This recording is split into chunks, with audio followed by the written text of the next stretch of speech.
जब मैं एक धर्म गुरु का वीडियो देख रहा था तब उस समय मुझे एक बात समझ में आई, और वो कौन थे तो मैं नहीं बताऊंगा, क्योंकि सभी उसी तरह से बताते हैं। कोई एक धर्म गुरु नहीं, जो भी हैं अपना दुकान चलाने के लिए यही कर रहे हैं। अगर वो ऐसा नहीं करेंगे तो उनका दुकान नहीं चलेगा। जिस तरह से बचपन में हमें दोस्त बताते थे, हमें दोस्त इसी तरह से बेवकूफ़ बनाते थे। जब हम छोटे थे, हमारा दोस्त एक बार बोला कि तुम्हारा जो पेंसिल है जिससे तुम लिखते हो, उसे जो छीलते हो उसमें से जो निकलता है, छीलकर जो निकलता है छोटा छोटा पार्टिकल, लकड़ी टाइप का जो होता है, उसे दूध में डालकर अगर गर्म करोगे तो रबर बन जाएगा। मैंने बहुत बार किया, बहुत बार काफ़ी सारा दूध बर्बाद भी किया, लेकिन फिर भी नहीं बना। और फिर भी वो बताया कि देखो प्रयास करके बनेगा। फिर मैं किया, फिर भी नहीं बना। तब जाकर मुझे इसका असलियत पता चला कि अच्छा कुछ नहीं होता है, ये सब कुछ नहीं है, बस आपको बेवकूफ़ बनाया जा रहा है। लेकिन कब मैं इसे जाना? जब इसे देखा, समझा, उसे बनाया, तब जाकर मुझे इसके सच्चाई पता चला कि ऐसा कुछ नहीं होगा। तुम्हारा दूध बर्बाद हो रहा है, तुम्हारा टाइम बर्बाद हो रहा है, और तुम्हें बेवकूफ़ बनाया जा रहा है, और तुम बेवकूफ़ बन रहे हो। और इसी तरह से हमें धर्मगुरु बेवकूफ़ बना रहे हैं, हमारे समाज को बेवकूफ़ बना रहे हैं, और हम बन रहे हैं। अगर सिर्फ सुनते जाओगे, उस पर काम नहीं करोगे, अगर हम उनकी बात को सुनते जाते, बार बार प्रयास करते, बार बार प्रयास करते, उस पर अमल नहीं करते, उसे समझने का प्रयास नहीं करते कि आखिर बनेगा या नहीं, उसकी सच्चाई हम पता नहीं लगा पाते, तो हो सकता है अभी तक हम प्रयास करते ही रह जाते और उस दोस्त पे विश्वास करते। जिस तरह से आप आज धर्म गुरु पे, जो आपको धर्म का ज्ञान दे रहे हैं, उन पे विश्वास कर रहे हैं, आंख बंद करके उनके वचन सुन रहे हैं, उनका कथा सुन रहे हैं, उनका दुकान चला रहे हैं, और उनका दुकान चलाने में हम सब मदद कर रहे हैं। अगर हम सब उनका विरोध करने लग जाएंगे, हम सब समझने लग जाएंगे कि जो बता रहा है क्या असल में ऐसा होता है, क्या असल में ये सब मिल जाएगा, क्या असल में मूर्ति को पूजने से, मैं मूर्ति का विरोध नहीं कर रहा, हमें पुण्य मिलेगा? ये प्रश्न कोई भी अपने आप से नहीं करता। अगर ये प्रश्न करेगा तो उन्हें काफ़ी कठिनाइयाँ सहनी पड़ेगी। फिर उन्हें ये सब बैठकर जो आसानी से कथा सुनते हैं, आसानी से तालियां बजाते हैं, फिर ये जो आसान काम है कठिनाइयाँ में परिवर्तन हो जाएगा। और ये सब चाहते नहीं, कोई भी कठिनाई नहीं चाहता, कोई भी बैठकर ध्यान करना नहीं चाहता। अगर ध्यान करने के लिए बैठेंगे तो उन्हें काफ़ी पीड़ा सहना पड़ेगा, और वो पीड़ा ये चाहते नहीं। बस इन्हें अपने मन को संतुष्टि देना है, जो कि संतुष्टि देने के लिए बाबा लोग बैठे हुए हैं, झूठी वचनों सुनाने के लिए। और वो वचन सुनकर हम लोग उन पे विश्वास कर रहे हैं, हम लोग उस दिशा में जा रहे हैं जिसका कोई मतलब नहीं बनता। और हमारा देश में ज़्यादातर फैला जा रहा है। मंदिर खोज रहे हैं बाहर, लेकिन बैठा हुआ है आपके अंदर। मन जो है, अष्टावक्र जी जो बोले हैं, मैं आपको बताना चाहता हूँ, मन काफ़ी शरारती है, काफ़ी डरपोक है, काफ़ी डिपेंडेंट रहता है एक दूसरे पे।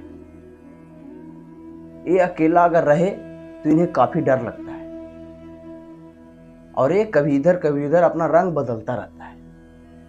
इन्हें कोई सहारा देने के लिए चाहिए, और इन्हें कोई कुछ नहीं मिलता है तो हमारे गुरु बताने के लिए है ही कि मंदिर आपको सहारा देगी। और मन मंदिर को सहारा मान लेता है, मन मूर्ति को सहारा मान लेता है। ये धर्म गुरु को भी अभी पता नहीं है कि आखिर राम का असल चेहरा क्या है, आखिर कृष्ण असल में दिखते कैसे थे। अगर वास्तव में अभी श्री कृष्ण धरती पे उतर जाएं तो ये उन्हें भी चिन्हने से इनकार कर देंगे, और जो ये लोग बता रहे हैं उसका विरोध करने लग जाएंगे, हो सकता है, जो ये लोग बताते हैं। क्योंकि सभी लोग कहते हैं कि कहीं बाहर नहीं, आपके अंदर ही सारा कुछ बैठा हुआ है। आप खुद को जीतो, खुद को पहचानो, खुद के अंदर शक्ति को जानो, समझो कि तुम्हारे अंदर कितनी शक्ति है।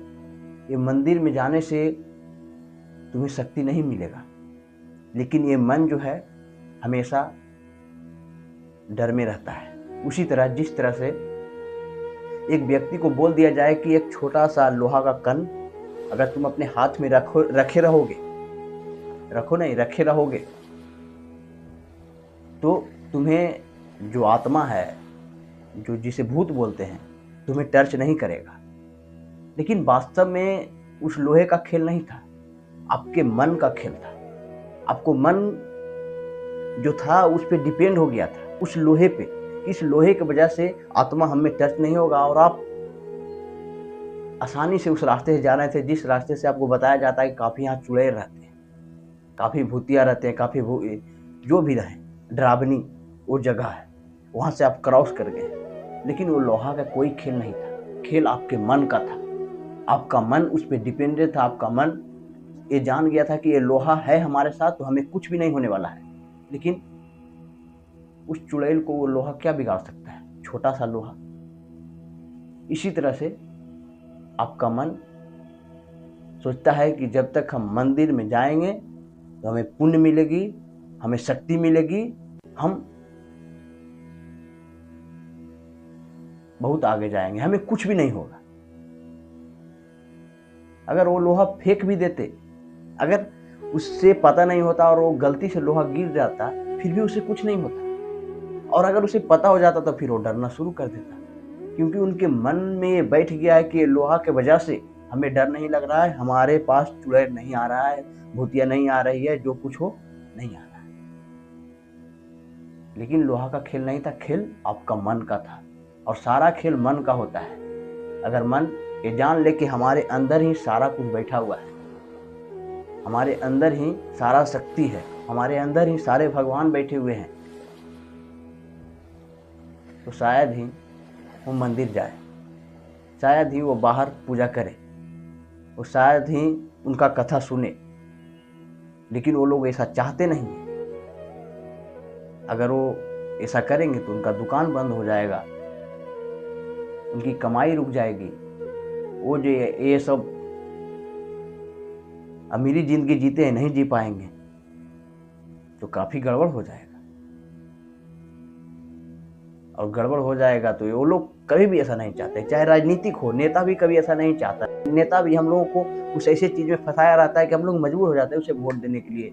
इसी तरह से ये धर्म गुरु भी हमें फंसाए हुए हैं, ये सब बातें बोल बोल कर हमें फंसाए हुए हैं। हमारा मन उन्हीं का बात सुनता है, असलियत तो इन्हें पता नहीं है। वास्तव में उस लोहे की तरह हम उन पे डिपेंडेंट है। जैसे एक बच्चा को अगर बता दिया जाए कि रात में भूत आता है, रात उन्हें अंधेरी से काफी डर लगता है, लेकिन उन्हें एक गुड़िया दे दिया जाए छोटा, जिसे डॉल बोलते हैं, अगर वो डॉल को पकड़े रहेगा तो उन्हें कोई कुछ नहीं करेगा। और वो डॉल को रात भर, उस गुड़िया को रात भर पकड़कर सोए रहता है। लेकिन उसमें उस गुड़िया का कोई भी बात नहीं था, लेकिन बात था उसका मन में जो बैठा हुआ था, जो उसे बता दिया गया था कि अगर इसे छोड़ोगे तो तुम डर जाओगे, तुम्हारे साथ बुरा हो जाएगा। रात भर उसे पकड़ा रहा, लेकिन खेल उस गुड़िया का नहीं, आपके मन का था। अब वास्तव में सारा खेल हमारा मन का रहता है। मन रंग की तरह बदलता रहता है। मन हमेशा एक सहारा खोजता रहता है कि हमें कोई सहारा दे, कोई शक्ति दे। और शक्ति देने के लिए, शक्ति बताने के लिए कि हमें शक्ति कहाँ से मिलता है, ये धर्मगुरु है ही। लेकिन वास्तव में ये सब कुछ नहीं है, शक्ति आपके अंदर है। अगर ये मन जान जाएगा कि शक्ति हमारे अंदर है, तो फिर वो मंदिर जाना छोड़ देगा। और मंदिर से हमें कोई विरोध नहीं है। मंदिर जाएं, जहाँ भी आपको शांति मिलती है तो वहाँ से कुछ अच्छे सीख के आएँ, बुरा नहीं। जहाँ भी जाएं कुछ अच्छा सीखें और ये सब के चक्कर में मत रहें। वहाँ भी जाएं, ध्यान में बैठे, आपकी मन को शांति मिलेगा। जहाँ मन की शांति मिलती है वहाँ जाएं। लेकिन ये सब वचन प्रवचन सुनने से झूठी झूठी आपको कहीं भी शांति नहीं मिलेगा। बस वो अपना दुकानदारी चला रहे हैं, अपना बिजनेस चला रहे हैं और बिजनेस चलाने में मदद आप लोग कर रहे हैं।